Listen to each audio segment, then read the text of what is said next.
नमस्कार, आप देख रहे हैं ग्लोब न्यूज झारखंड। मैं नंदिता आपके साथ। आइए नजर डालते हैं आज के समाचारों पर। झारखंड में लगातार बढ़ते कोरोना संक्रमण को देखते हुए सरकार ने कोरोना का नया गाइडलाइन जारी की है, जिसमें रात 8 बजे के बाद बाजारों को बंद रखना है।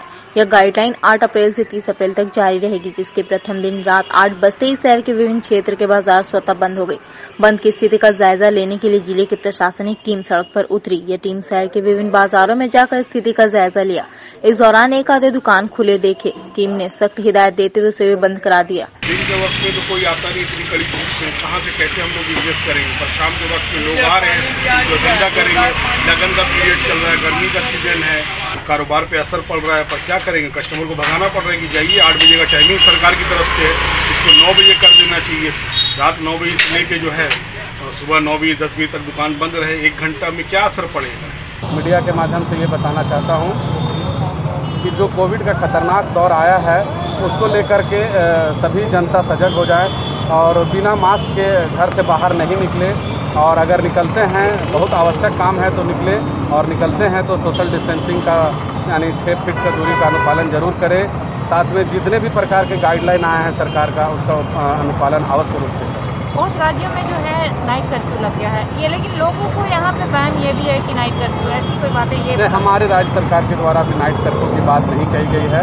ओनली दुकानों को बंद करने की बात कही गई है। धनबाद में भी कोरोना संक्रमितों की मरीजों की संख्या में इजाफा होने लगा है। लगातार धनबाद में भी कोरोना संक्रमित पाए जा रहे हैं। जिला प्रशासन द्वारा पुख्ता इंतजाम किया गया है कि आपको बता दें, आज धनबाद कोर्ट में एक अधिवक्ता देवकी नंदन महतो अचानक बीमार हो गई। इस दौरान अधिवक्ताओं ने आनन फानन में एम्बुलेंस के द्वारा उन्हें रांची भेजा गया। अभी हम लोग का एक सीनियर एडवोकेट है देवकी नंदन महतो जी, वो अभी जो है से उनको सांस लेने में दिक्कत हो रहा है। काम करते करते नहीं, वो भर्ती थे 2 दिन पहले से साइन हॉस्पिटल में, ठीक है, तो उसको अभी रांची ले जाया जा रहा है।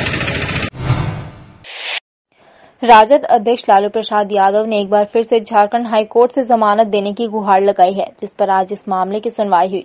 आपको बता दें कि चारा घोटाले के 4 मामलों में जेल की सजा काट रहे लालू यादव ने बीते दिन हाईकोर्ट में याचिका दाखिल कर सजा की आधी अवधि पूरी करने पर नए सिरे से जमानत की गुहार लगाई। लालू की ओर से उनके अधिवक्ता देवर्षी मंडल द्वारा जमानत की याचिका दाखिल की गई। आज झारखंड उच्च न्यायालय में न्यायमूर्ति अपरेश कुमार सिंह की अदालत में सुनवाई हुई। आज सुनवाई में सीबीआई के द्वारा जवाब दाखिल करने के लिए समय की मांग की गई, जिसे स्वीकार करते हुए माननीय अदालत ने 16 अप्रैल यानी अगले शुक्रवार का समय निर्धारित किया है। 1 सप्ताह का तो न्यायालय के द्वारा माननीय न्यायालय के द्वारा उन्हें 3 दिन का समय दिया गया जवाब दाखिल करने के लिए। 3 दिन में वो अपना जवाब दाखिल करेंगे और 16 तारीख को फिर से सुनवाई होगी इस केस में। आज आप लोगों की तरफ से क्या रखा? हम लोगों की तरफ से कंप्लीट रखा गया कि पिछला जो 19 फरवरी का माननीय न्यायालय साहब का जज साहब का जो आदेश था कि 1 महीना 17 दिन हम शॉर्ट कर रहे हैं, वो पीरियड कंप्लीट हो चुका है, तब हमको इसको में आदेश कर दिया जाए हमारे पक्ष में। लेकिन सीबीआई के रिक्वेस्ट पे इसको रखा गया है कि उनको जवाब देना है, तो आफ्टर 1 वीक यानी 16 को ये केस फिर से लिस्ट होगी। क्या हुआ आज? हम लोगों ने आईए फाइल किया था और आईए में ये दर्शाया था, लास्ट ऑर्डर जो आप लोगों ने देखा भी होगा 19 तारीख का, वी वर शॉर्ट बाई 1 महीना 17 दिन। तो आज मैटर टेकअप हुआ तो सीबीआई ने टाइम ले लिया काउंटर फाइल करने के लिए, तो कोर्ट ने इसको अलाउ करते हुए 16 तारीख के लिए मैटर रख दिया, यानी अगली तारीख 16 होगी। अगली तारीख 16। क्या आपको लगता है देवासी जी की जो सीबीआई का जो मोडस ऑपरेंडी है, क्या नहीं लगता कि इंटेंशन उनका मतलब बराबर कुछ न कुछ? वो तो हम लोगों ने कोर्ट में बोला ही, ये तो डिलेइंग टैक्टिक्स है। उनको अगर रिप्लाई फाइल करना था, हम लोगों ने बहुत पहले ही कॉपी सर्व किया था, उन्होंने अभी तक नहीं करा है, ठीक है। कोर्ट ने भी उस चीज को थोड़ा पॉइंट आउट करते हुए उनको 16 तारीख के लिए टाइम देकर टाइम दिया, 16 तारीख को। झारखंड में कोरोना बेकाबू होता दिख रहा है। राज्य में एक दिन में 1882 नए संक्रमित मिले हैं, जो इस साल का सर्वाधिक केस है। वहीं राजधानी रांची में एक दिन में ही 558 संक्रमित मिले हैं। अंतिम बार 1 सितंबर 2020 को रांची में सबसे अधिक 951 संक्रमित मिले हैं। यह दूसरा मौका है जब राजधानी में इतनी बड़ी संख्या में कोरोना संक्रमित मिले हैं। राज्य भर में 7 कोरोना संक्रमितों की मौत भी हो गई है। वहीं दूसरी तरफ कोरोना वैक्सीनेशन भी तेजी से चल रहा है। हालांकि कल वैक्सीन की कमी के कारण रांची के सदर अस्पताल में 2 घंटों के लिए वैक्सीनेशन का काम रुक गया था। वैक्सीन मुहैया कराने के बाद पुनः वैक्सीनेशन का काम प्रारंभ हुआ। रांची सिविल सर्जन की माने तो रांची में वैक्सीन की कोई कमी नहीं है। केंद्र सरकार ने झारखंड को 2 लाख डोज वैक्सीनेशन भेजी गई है, जिसे जिलों में स्वास्थ्य विभाग द्वारा भेज दिया गया है। 9 अप्रैल को कोविडशील्ड के 10 लाख डोज भी आने वाले हैं। नहीं, डरना नहीं चाहिए। कोई भी चीज निकलता है, दवा, वैक्सीन, सुरक्षा के लिए निकलता है, जान मारने के लिए नहीं निकलता है। प्राइवेट हॉस्पिटल जैसे पारस में ही कुछ लोगों का कहना है कि हमारा सेकेंड डोज का टाइम हो गया है, लेकिन हम आए तो हमारा वैक्सीनेशन नहीं हो रहा है। तो ऐसे वो जो बात की बात उठी थी, वो बात ये थी शुरू में कोविशील्ड करने के बाद जो दिशा निर्देश था उसके अनुसार 28 दिन के बाद सेकेंड डोज करना था, लेकिन बाद में जो हम लोगों को दिशा निर्देश प्राप्त हुआ उसके अंतर्गत ये बताया गया कि 42 दिन से लेकर 56 दिन के बीच में कभी भी कर सकता है।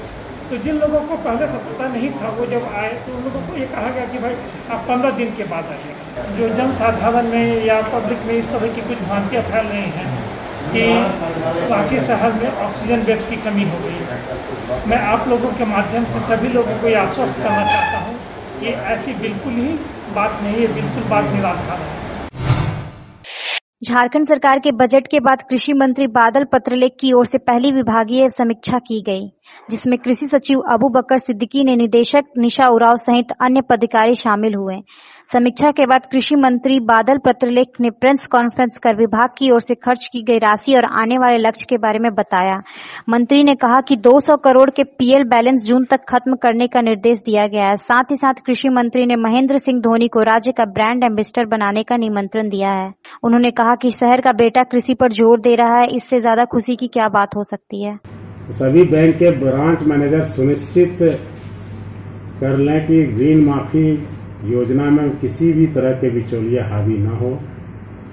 यदि शिकायत मिली और उन्हें सत्य पाया गया तो सीधे प्राथमिकी दर्ज विभाग के द्वारा कराई जाए। जिला स्तर पर जिन विभागीय पदाधिकारियों ने बेहतर काम नहीं किया है उस पर भी कार्रवाई सुनिश्चित करने का निर्णय लिया गया है। जैसे किसी ने खर्च करने में कोताही की है, किसी ने पीएल खाता में भी पैसे लाने में उदासीनता दिखाई है, तो विभाग मौन नहीं बैठने वाला है। हर एक पदाधिकारी की कार्य प्रणाली, उनके कार्य करने की क्षमता का आकलन डायरेक्टरेट द्वारा किया जा रहा है और उसके अनुरूप उन्हें अवार्ड भी देने का, जो काम कर रहे हैं उन्हें अवार्ड भी करना है और जो काम नहीं कर रहे हैं उन्हें स्पष्टीकरण, निंदन या फिर जो भी व्यवस्था है उसके तहत दंडित भी करने का, कार्रवाई करने का सुनिश्चित किया गया। जहां से भी इस तरह की खबर आती है कि कहीं भी ऋण माफी की प्रक्रिया में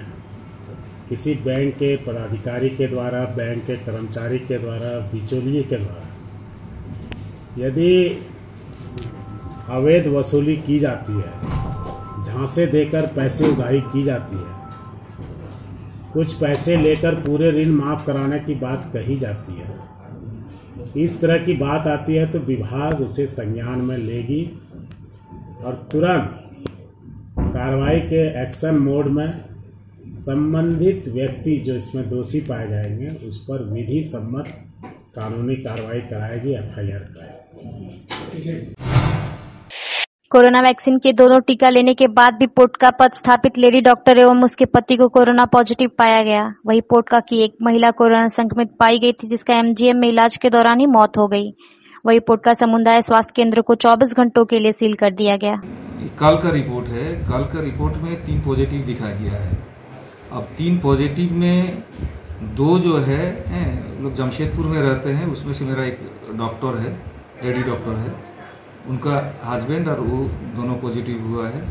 हस्बैंड वैक्सीनेशन नहीं हुआ था हस्बैंड का, और लेडी डॉक्टर जो है उनका वैक्सीनेशन हो गया था। 30 जनवरी को फर्स्ट डोज ली थी और 1 तारीख को 1 मार्च को सेकेंड डोज ले चुकी है। कल पॉजिटिव हो गया कल, तो वो लोग तो जमशेदपुर से है वो लोग।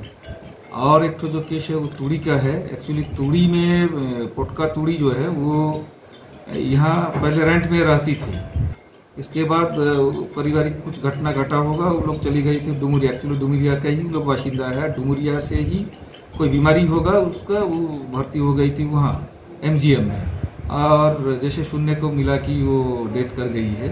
तो एक्चुअली वो पोटका का अभी ये है कि पोटका में पॉजिटिव नहीं है, लेकिन जांच 2 ठो यहाँ करवाए थे, इसीलिए यहाँ शो कर रहे हैं। एक ठो का एड्रेस लिख दिए हैं कि पोटका तूड़ी लेकिन एक्चुअल पटका में नहीं है। तो कोरोना से डेथ हुआ मेरा? हाँ, कोरोना उसका पॉजिटिव दिख रहा है तो कोरोना ही मानेंगे अभी। पूर्वी सिंहभूम जिले में कोरोना के बढ़ते प्रकोप को देखते हुए जमशेदपुर के ब्रांड एम्बेसडर पप्पू सरदार ने सांची में लोगों के बीच मास्क बांटकर कोरोना के प्रति सचेत रहने के लिए जागरूक किया। हम लोग के दिमाग से एक चीज भूल गया कि कभी कोरोना ने हमें 4 महीने तक लॉकडाउन में रखा था। इस चीज को हम लोग भूल गए पूरी तरह से, खाली क्योंकि अपने काम में लग गए, अपने परिवार में लग गए, सब भूल गए, सब कुछ भूल गए हम लोग। देखिए कोरोना को फिर जगह मिल गई दोबारा, क्यों मिली? इसका गुनहगार कौन है? हम ही लोग हैं। कभी हम लोग कहा करते थे कि इंडिया जीतेगा, कोरोना हारेगा। अब हम लोग इस चीज़ से खुद परेशान हैं। कोरोना पार्ट 2 ने हम लोगों को दोबारा घेर लिया। अब भी लोगों को चाहिए जागरूक हो जाए, मास्क लगाएं और इस चीज़ का पालन करें कि मार्केट आए हैं, कहीं आए हैं, मास्क लगाएं, कोरोना से डरें। मैं लोगों से यही गुजारिश करूंगा, प्लीज़ कृपया मास्क लगाएं, अपने परिवार के लिए, अपने स्वर्ग के लिए, अपने दोस्तों के लिए मास्क लगाएं ताकि आप खुश रहे, वो परिवार भी खुश रहे। जमशेदपुर के मानगो थाना क्षेत्र के मेन रोड पेट्रोल पंप के समीप नाले में अज्ञात युवक का शव पुलिस ने बरामद किया है। युवक के शव को देख पूरे इलाके में सनसनी फैल गई, जिसकी सूचना पुलिस को दी गई। घटना के समीप बस स्टैंड का शेड का है, जहां खड़े लोगों ने नाले में मुंह के बल गिरा एक युवक को देखा, जिसके बाद क्षेत्र में अफरा तफरी मच गई। सूचना मिलते ही मानगो पुलिस दल बल के साथ मौके पर पहुंची। पुलिस ने नाले में से अज्ञात युवक का शव कब्जे में लेकर पोस्टमार्टम के लिए भेजा। पुलिस युवक की पहचान करने के साथ घटना के कारणों की जांच में जुट गई है। यहाँ देखिए मानगो पेट्रोल पंप के सामने में एक बॉडी नली में पड़ा हुआ था, समझे ना। तेल लेने आया तो देखे भीड़ भाड़ लगा हुआ था, तो हमने तुरंत पुलिस को सूचना दी है और पुलिस प्रशासन ने पूरा यहाँ आए हैं और सबसे यहाँ इंक्वायरी चल रही है। कौन है मालूम चल रहा है? नहीं, ऐसे देखने से तो कुछ समझ में नहीं आ रहा। बॉडी उनका सर जो है पानी के अंदर डूबा हुआ है, अभी तक अज्ञात है। हाँ, अज्ञात है जी। हाँ है ये पूरा मामला अज्ञात नाली में गिर गए जी, पड़ा हुआ है। हाँ, पब्लिक के द्वारा। अच्छा, अभी क्या किया जा रहा है? 100 को कब्जे में। अच्छा, पोस्टमार्टम में ले जाएगा।